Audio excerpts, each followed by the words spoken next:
Аксы районунун Коштөбө айыл аймагында кыргыз эл жазуучусу Жунай Мавлянов атындагы китепкананын ачылуу аземи өткөрүлүп, кызыл тасмасы кесилди. Иш-чарага Аксы районунун акими Замир Сыдыков, Коштөбө айыл аймагынын башчысы Чынарбек Кадыркулов, айыл аксакалдары, Жунай Мавляновдун замандаштары жана анын окуучулары катышты. Салтанаттын жүрүшүндө жазуучунун басып өткөн жолу, чыгармачылыгы тууралуу сөз болду. Кыргыз эл жазуучусу Жунай Мавлянов агабыздын ушул китепканага ысмын ыйгаруу көрүп отурабыз.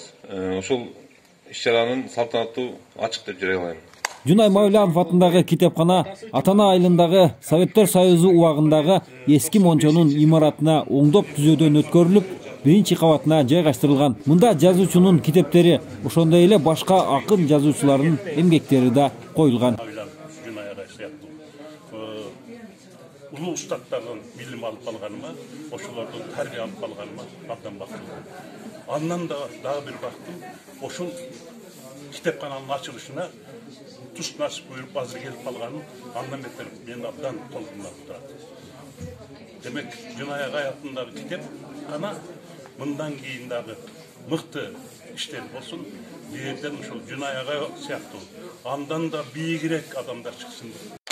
Менимче бул биздин Коштөбө эл үчүн бир чоң майрам деп айтууга болот.